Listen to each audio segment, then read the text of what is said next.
ଲାଜ ଲାଗୁନି ଖ୍ରୀଷ୍ଟିଆନ ମାନଙ୍କୁ?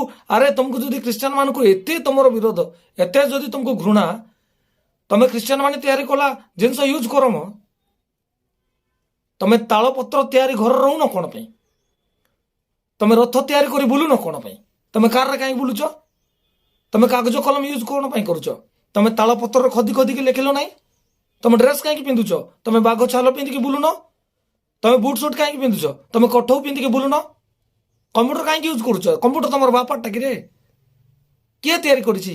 ଯେତିକି ସବୁ ଖ୍ରୀଷ୍ଟିଆନ ବିରୋଧୀ ମାନଙ୍କୁ ଏ ଭିଡ଼ିଓ, ମନ ଇଚ୍ଛା ଅନାପ ସନାପ ଯେଉଁ ଖ୍ରୀଷ୍ଟିଆନ ମାନଙ୍କ ବିରୁଦ୍ଧରେ ତମେ କଥା କହୁଛ, ତମର ବାପା ତିଆରି କଲା କମ୍ପ୍ୟୁଟରରେ, ତମର ବାପା ତିଆରି କଲା ଇଣ୍ଟରନେଟ ତମର ବାପା ଦିନେ କୋଉ ସନାତନୀ ତିଆରି କରିଛି?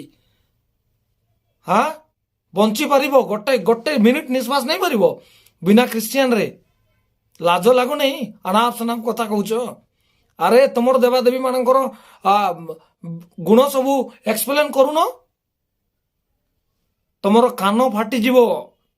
ତମର ଯେଉଁ ଦେବାଦେବୀ ମାନଙ୍କର ଗୁଣ ଯଦି ଯେତେବେଳେ ବାହାରି ପଡ଼ିବ, ତମର କାନ ଘାଇଯିବ ଏ ୱାର୍ଡ ମାନେ ଶୁଣିଲେ। ଓକେ,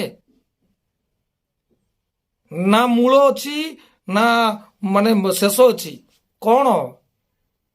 ଯୀଶୁ ଆସିକି ତମକୁ ସ୍ୱପ୍ନରେ କଥା କହୁଛନ୍ତି, ତତେ ତୁ ଏଡ଼େ ବଡ଼ ପବିତ୍ର ଲୋକରେ ଭାଇ,